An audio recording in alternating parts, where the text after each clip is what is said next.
Please welcome my new dear friend whom I met, I don't know how many years ago, Blair Kaplan Venables. Well, hello. We were introduced through Alexis Dean. Yeah. We met, I think it was like before the pandemic or right when it started, we met via the internet. We did. And then we met in person last April. Yeah, at a camp. Oh, wasn't wait. No, we met in Mexico at Baby Bathwater. Cabo. That's right. Oh Yeah. my gosh. I remember that. Yeah. And And then then it at was camp like friendship again. at first sit. We sat on those It cushions. was it was a friendship at first sit. And now so Baby Bathwater is a really cool little crew and you guys are headed to Croatia next month. We sure are. I've never been to Croatia and I heard great things about this event and the country, so I'm Yeah. excited. Yeah, we'll be there sailing past each other. I'll wave. Yeah, You can be me like, too. "Oh, with your binoculars, I think that's Blair. Yeah. It looks like a You can't mermaid." miss the tall, skinny blonde on a big yacht in the middle of the ocean who Yeah. has looks under coordinated. That would be me. And if you see a little like short little thing with big curls flailing around, it's probably me. Yeah. And you'll be with some really cool people. Yeah. So let's kick things off. I'd love to know. So tell us a little bit about yourself and the work that you do. It's funny because when you ask that, I immediately want to start like rapping the the Fresh Prince of Bel Air theme song. So this Um, is a story. You know y'all what? are- The actual house that was built down the street from us years ago looks exactly like the Fresh Prince of Bel Air house. So we jokingly say that Will Smith lives there. he probably does. No, it's an Okay. Asian dude. It's Oh, not. It's not Will. not really. So I'm from Winnipeg, Manitoba. I am a child of divorce and the daughter of a man who lived with addiction. And this is important for what I will talk about later. I'm also, I have entrepreneurship pulsing through my veins. I literally have lineage of entrepreneurs generation after generation on both sides. I went to school for public relations, which is something we have in common. And at the beginning of the recession in 2008, when I was 23 years old and had no idea what was going on, I started my own PR company. But I was in the right place at the right time, being a vintage millennial, and quickly learned that there was a need for social media marketing. Yep, that's true. Everyone's like, "Oh, you do PR? Do you use this thing called social media?" And I said yes, and I had no idea, but I took what I knew from PR and put it in the social space, and that was 15 years ago. So I'm a social media expert and mentor. I love how you are a vintage millennial. Yeah, like who came up with geriatric millennial? Like, excuse me, I know, go right? away. I can still get out of bed without falling. Don't call me a Like geriatric. I'm not a dinosaur. So I'm it's vintage, 19 you know, vintage sounds like you're worth a lot. and I am. Like and you're iconic, Yeah, right? right? So is 1980 the year that the millennials started? I don't actually know. I'm born in 85 and I'm maybe Yeah. 80. I don't know. So I I like don't, to call myself an OG millennial or mm, like the creator of the millennials because I yeah. am maybe one of the first. Yeah. That could be Yeah, it. an So OG. what's older than vintage that's still cool? Classic. Classic. Because that's like time. I'm a classic. No. If you say classic millennial, that doesn't I'm a have really. classic millennial. I love social media. Give up my Stanley Cup and Yeah. my oat latte and Oh yeah, my no, God. that's cool. Okay, and then so continue on. Sorry. Okay. So that's how I make my money. I'm a social media expert. I specialize in social media marketing, social media strategy implementation, and social media education. And I've had the privilege of working with startups, multi-generational families, and everything in between. And I've worked in entertainment and wellness and fashion and everything in between. But where my heart is with the Global Resilience Project. And I'm the founder of this social enterprise and community, which is a safe space for people to share stories of resilience. And I didn't wake up one day and say, "Hey, I want to be resilient and start a community." It just kind of happened to me. Right. So, And you have a yeah. book. Yeah. So maybe I should tell a bit of my story. It'll help set it. You go ahead. Yes. Okay. Yes. Content warning. I talk about some heavy stuff. If you Yep. need to pause this and walk away and collect yourself if I trigger you or, you feel emotions bubbling up, do what you need to do to take care of your mental health. And if you need to be connected to a mental health professional in your community, you can reach out to me and I will find someone for you. So I grew up in the 80s and the 90s in Winnipeg, and my dad was a gemologist and a diamond dealer, very successful entrepreneur.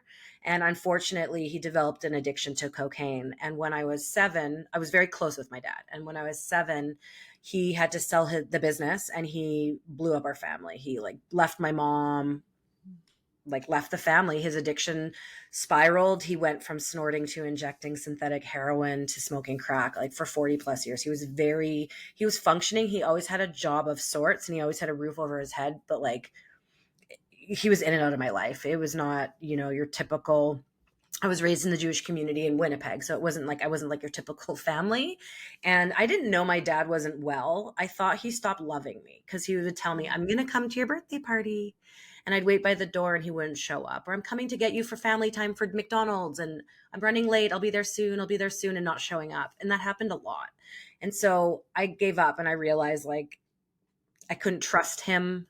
I developed abandonment issues, anxiety, depression, all sorts of terrible things, trust issues, and anger. Like imagine, right? Being really close with your parent and then all of a sudden they do that.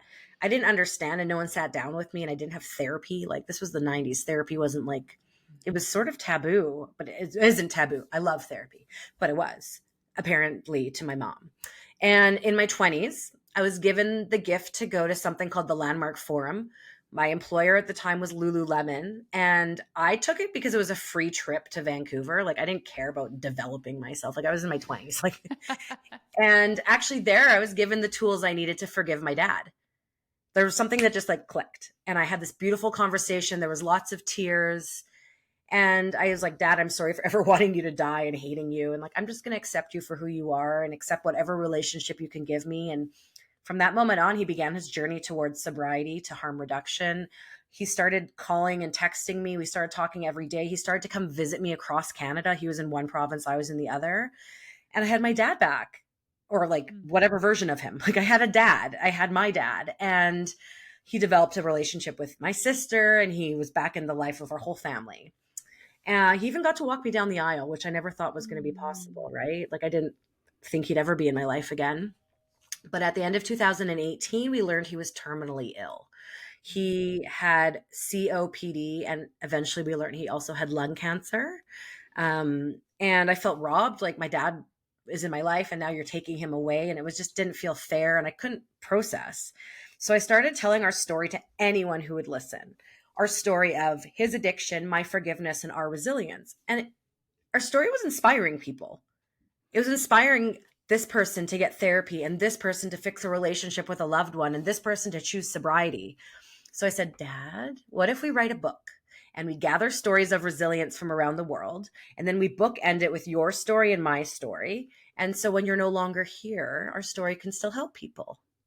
And so March 2019, the Global Resilience Project was born. But this is just the beginning because I declared how resilient I was and am, universe. The universe really showed me, how resilient I am and the high level of what happened from learning my dad was going to die until now. My grandfather helped raise me. He died. That was sad, not tragic, but very sad. On the way home from his funeral, my husband and I got in a car accident on the Sea to Sky Highway. I got a concussion. This whole time we struggled with fertility.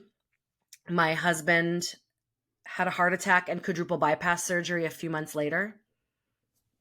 He's fine now, but he almost died. COVID happened. We all know about that. We were told we probably couldn't get pregnant naturally. A year after the heart attack, we found out we were pregnant without trying, which was amazing. However, we miscarried. The day of the miscarriage, we learned my father-in-law had cancer. He died 3 weeks later. 3 months later, my mom died after a 3-week battle with cancer. And then my dad died in the same year as my mom. I had a choice. Could have given up. Definitely wanted to. But I made the choice to keep going and take things moment by moment and put my one foot in front of the other. And I got through it. And I'm still in it, but I got through the thick of it. And what started off as a legacy project, what started off as a book turned into a legacy like community. And in June, we had, our first book came out, The Global Resilience Project, and it became an international bestseller, which is amazing. I limped across the finish line. Like, that I survived a lot. And we, since then, grew our community globally. We became a social enterprise. We are opening a children's center in Ghana. We launched a merchandise line. We have a podcast. We're working on our next book. I've become a motivational speaker, teaching people how to be resilient. And so I've really learned to harness my pain and turn it into purpose. So that's like Wow. a high level of like what's been going on in my world. Wow. Okay. Well, you made me cry.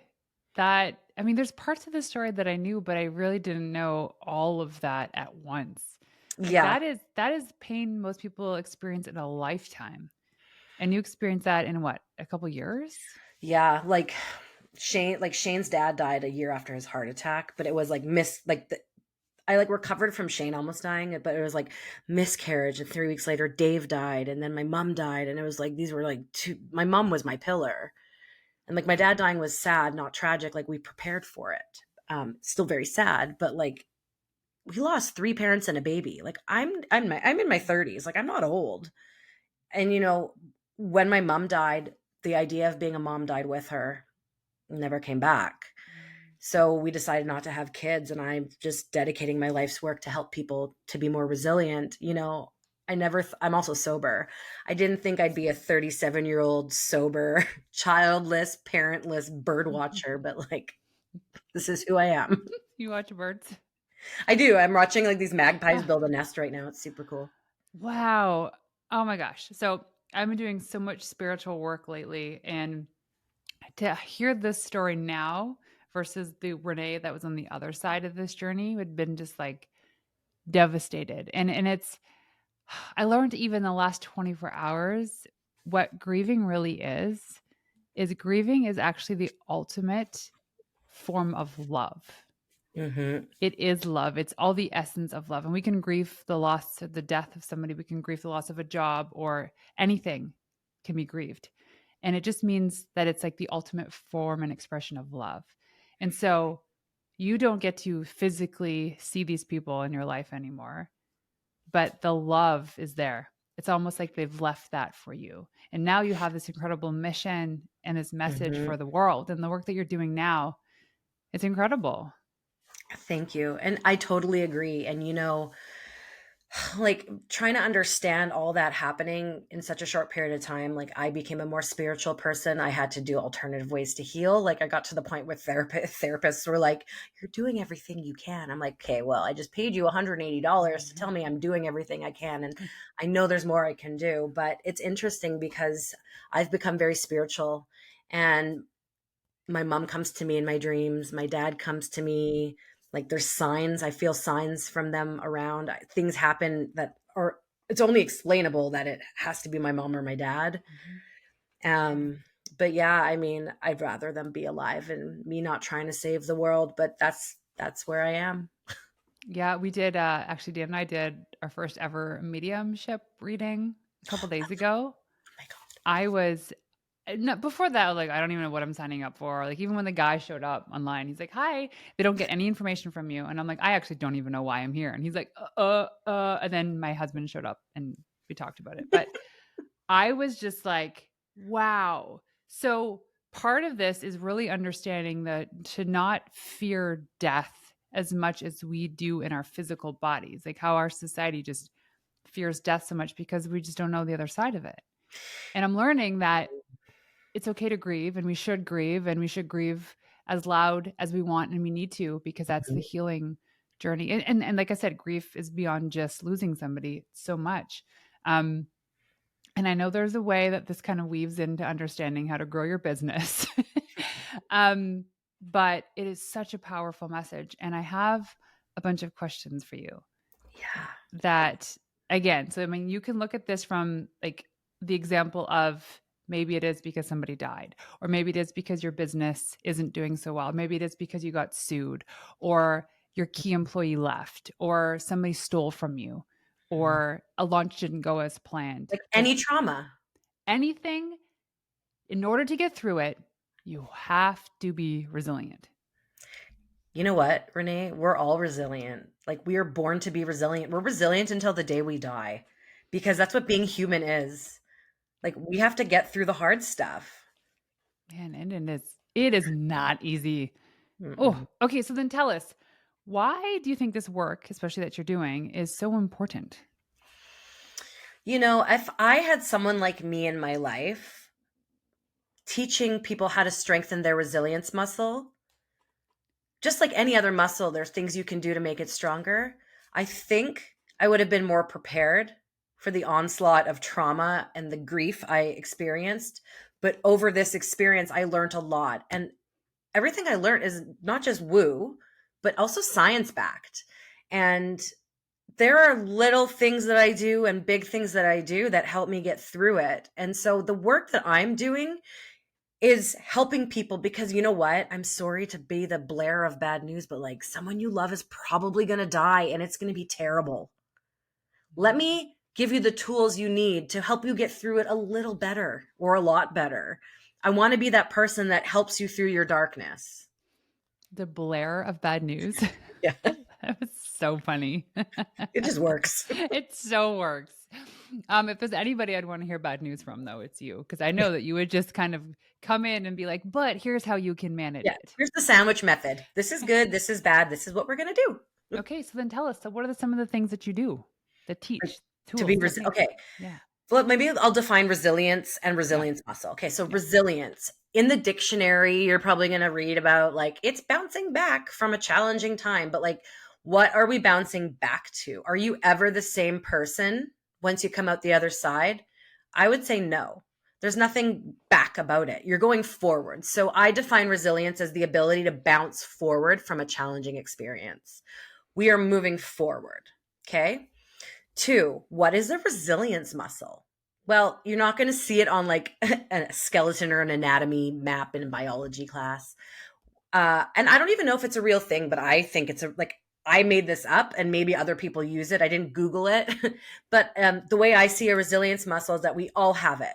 And it like goes from the very top of our head to the tips of our toes and we can't see it, but it's like any muscle.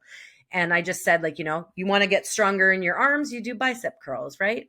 There are things you could do to make this resilience muscle stronger. So when you have to use it, you can navigate those challenges better. Just like if you are trying to get stronger arms and a friend says, "Can you help me move a couch?"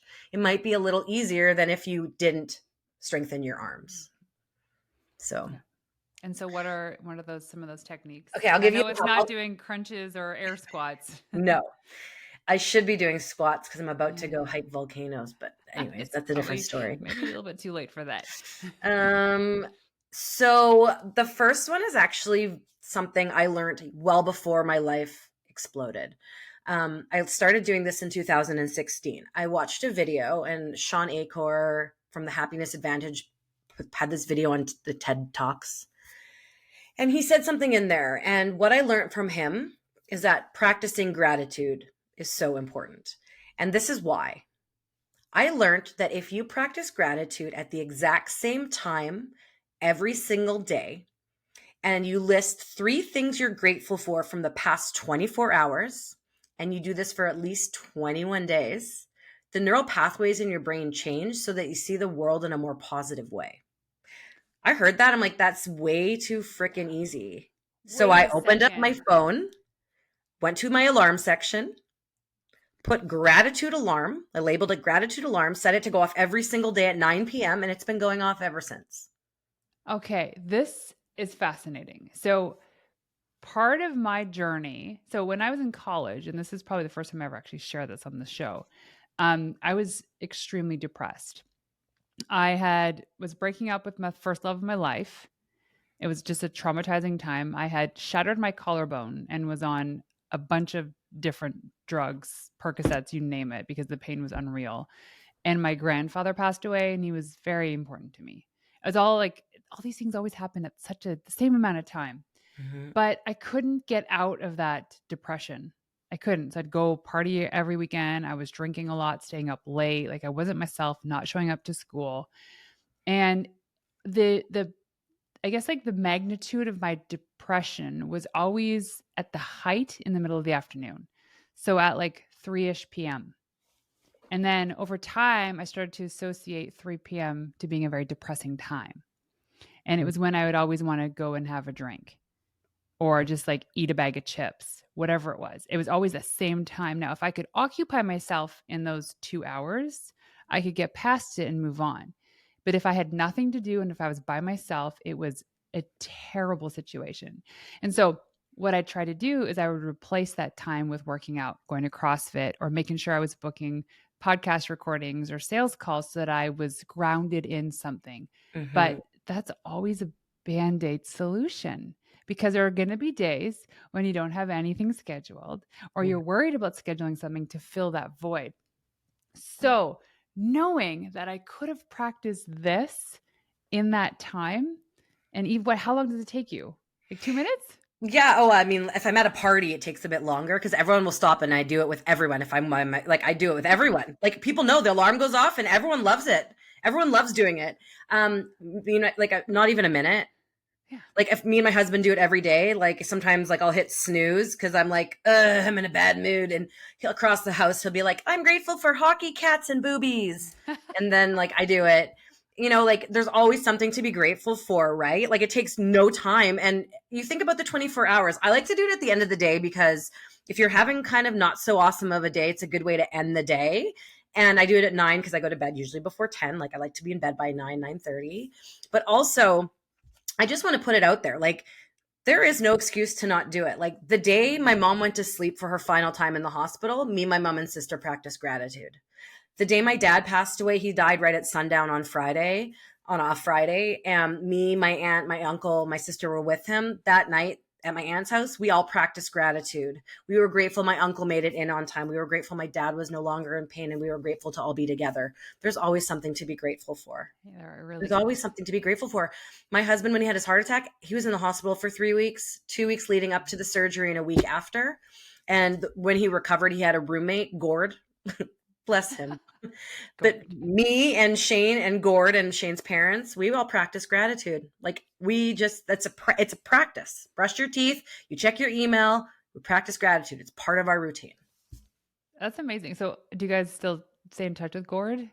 You know, I asked Shane the other day, I'm like, do you think Gord was really old? I'm like, do you think Gord's still Oh, alive? And Shane's like, I don't know.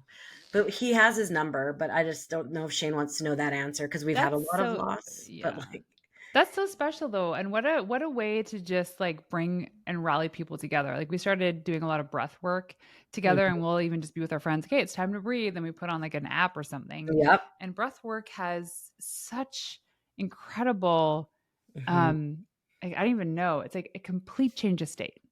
Like you think about doing drugs like yeah. psilocybin, weed, whatever, and it changes your mental state to hopefully help you through something. Breathwork can have the same effect.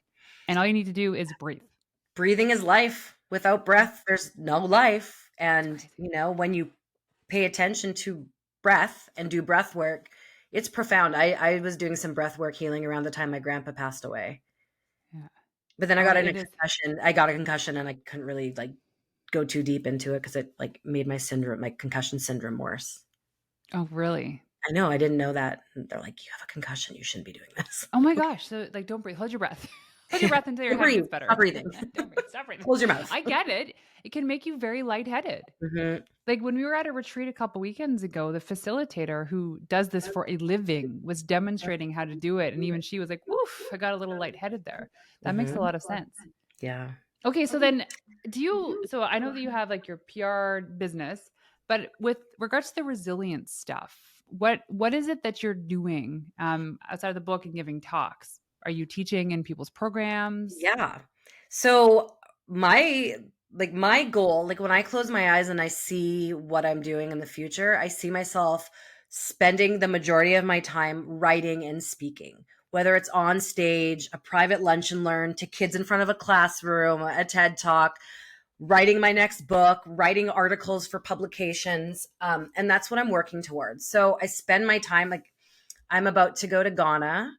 We are opening a children's center for at-risk youth with my partner God's Way, who's on the ground there. And while I'm there, I'm leading, I think, 3 workshops on resilience. to kids of different ages, and I think one or two social media workshops. I love speaking. I like literally came into the world blaring. Have a gift of the gab. Can't, I'm loud That's even your when I name. whisper. Yeah. Your But I name love, is so good. yeah, I know my mom just like nailed it with my name. Yeah. But yeah, so what am I doing? So right now, like we're working on our second book. I didn't think I was going to do a second book because the first book took a long time and a lot of people died in my life. And my mom actually came to me in a dream. And I was getting ready to put out my second book, and she was telling me how proud she was of me. So Aw, at this time, we're gathering stories of resilience for book number two. So amazing. that's taking a lot of my capacity, and speaking and leading workshops and supporting my co-authors. We have a fun merchandise line. We have a shirt that says Good Grief, and a portion of that gets donated to Camp Aaron to support kids who have lost loved ones. We also have a shirt that says Dead Parents Society, and it's the club that no one wants to join. And if you've lost a parent, you get it. And if you haven't, you probably think it's a little tacky, but don't worry. It's awesome. Yeah. And yeah, we have other stuff too. Like we just put out a hoodie on the back. It says Resilient AF. I'm excited to wear it all the way to Mm. Africa because then once I'm there, I probably don't need it. But You what, never know. yeah, and like my goal was to empower 88 million people by the time I turned 40 by August 2025. And I'm going to probably hit it this summer because our story is being featured on a new show airing on Amazon Prime. And Okay. so that's huge. And then we've also been invited to be at an Emmys gifting lounge. So it's like a private event where celebrities and media come, and we're going to be there. My sister and I, she's our mental health director, and we're going to be handing out copies of our book and talking to people and spreading our mission. So once I hit my goal of empowering 88 million people, I need a new goal. And like that's just been my compass. I had three parents die in their 60s. I don't Mhm. have kids. My legacy is helping people, whether I help one person when I speak to them or like 1,000 at a time. Yeah. So that's where I'm moving towards. Like, if a cool opportunity comes my way and it's going to help people be resilient, I'll say yes. And like, I'm here for it. I love it. I love it. So that's the big focus for you. Now I want to quickly talk about this in terms of entrepreneurship. Hmm. So I alluded to a story, I think before we started Yeah. recording, about years ago. I guess I'd say one of the toughest things I had to go through in business was being sued. And there's a joke that you haven't been sued in business and are you really an entrepreneur? And I'm like, that's not fair because I I know a don't lot of want great to then people be that real. Yeah. it's not fun. But let me tell you, you learn the best lessons in those darkest moments. And it was something that just cracked me open because I had never treated any employee to the extent of feeling that they had to sue me for wrongful dismissal. Hmm. And I realized the whole time I thought it was about me, it wasn't. It was actually about them. It's Hmm. all about them. Um, and man, I could have used some of your techniques back in the day going through that. But now I know facing this same circumstance in the future, I know what to do. I know who to call. I know how long it takes. I know how much it's Yep. going to cost. It's Yep. really not that big of a deal. It's really No. not that big of a deal. But tell me this, I'm not saying that we're all going to be sued, but obviously there's going to be moments in our business journey where Hmm. we're like, I'm done. I'm tapping out, throwing the towel. I can't handle this anymore. What do you say? Like, say you're taking that person, you're going to sit next to them, have a coffee on a bench. What are the things you're sharing with this person to help them get through these dark moments? Mhm. So I think every person and every situation is unique. And I just want to let you know, like, my business didn't stop when my mom died. It did not stop when I had my miscarriage. It did not stop when my dad died. And in fact, the year my mom died was the most financially successful my business had ever been. And I was only 1 foot in. So someone was looking down on me. But Yeah. um, what I really learned in doing all this healing that I think is extremely applicable to business, and you just alluded to it, a lot of things that trigger me, like if, for example, someone in my life is doing something that like my mother-in-law, I love her, but sometimes she'll like kind of like rearrange our cupboards or like whatever. And like I used to be like, why does she think I'm not good enough to do this? But really it's Mhm. like her own stuff and it has nothing to do with me. And that so like if someone's doing something in business that or something happens to you and involves another person, a lot of times it's them. It has nothing to do with you.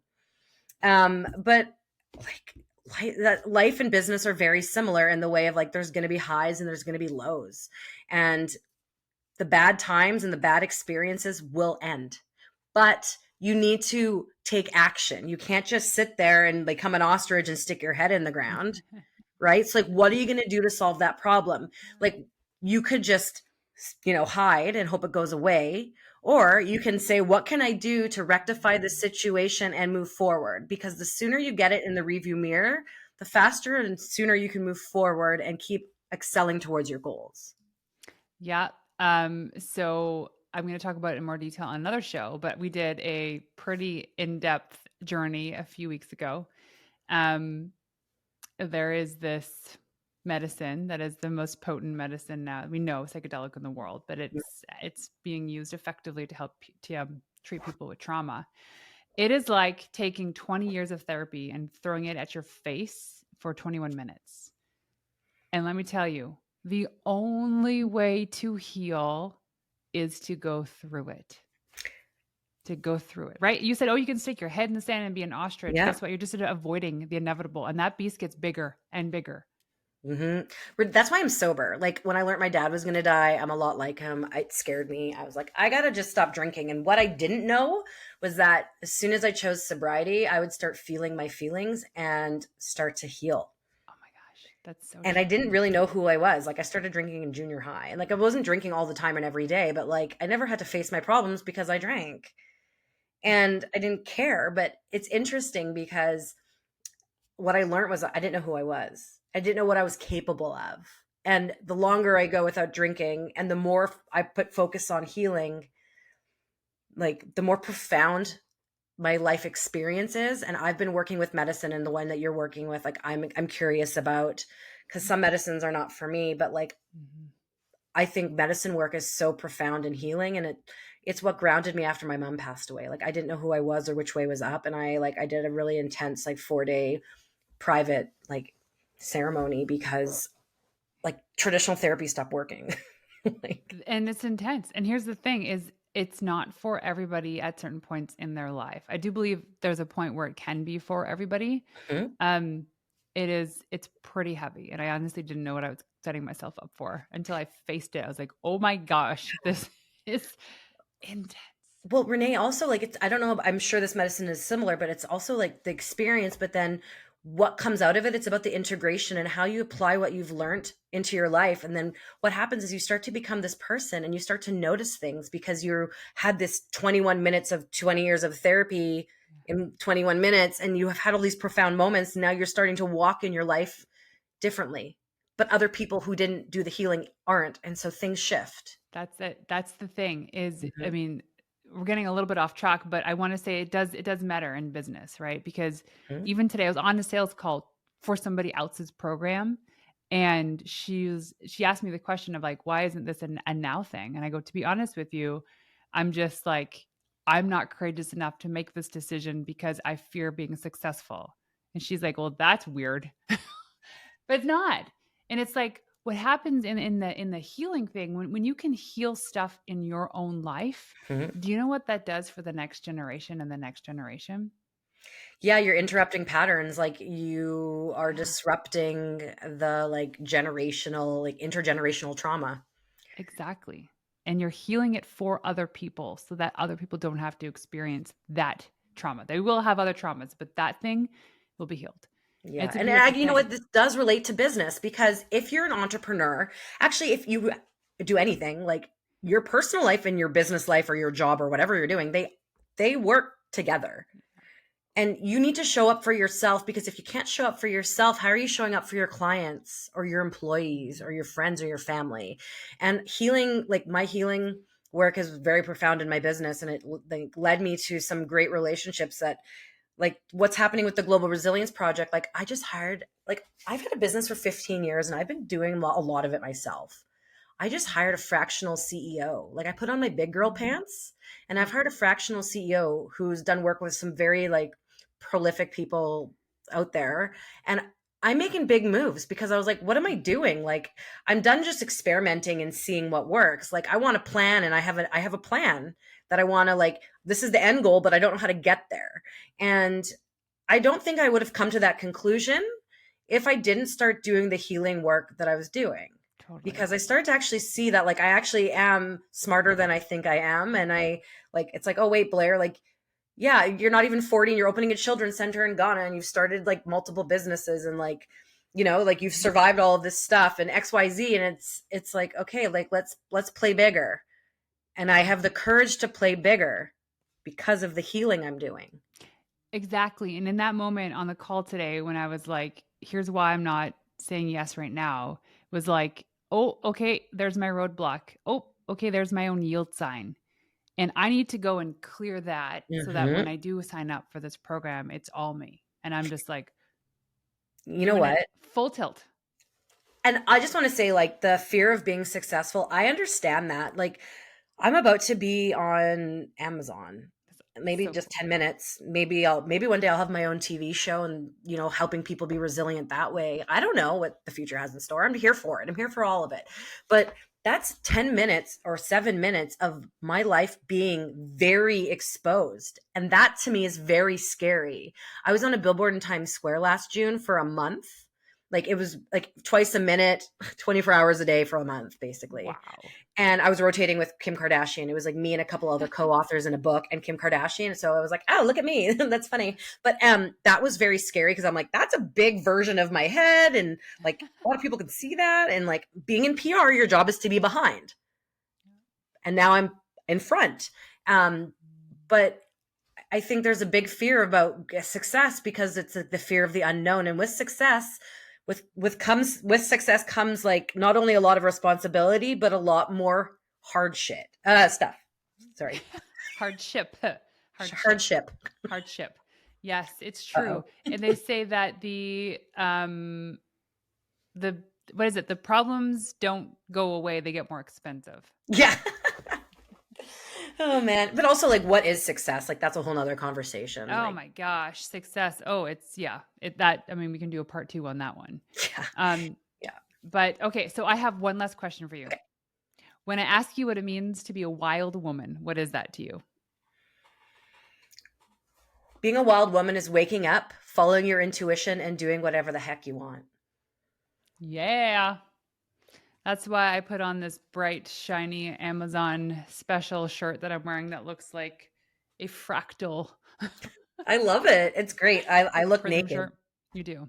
But I wanted to Um, wear an outfit that was like summery and I didn't have to wear a bra and like still sort of cute. So so if you're listening, you can't see Blair, but she's wearing like a tube top dress shirt. yeah, And the video, the camera cuts off right where her shirt begins. So it almost looks like she's a naked podcaster. we're joking. We should start like a podcast series, like the like podcasting in the nude. Yeah, naked podcasters.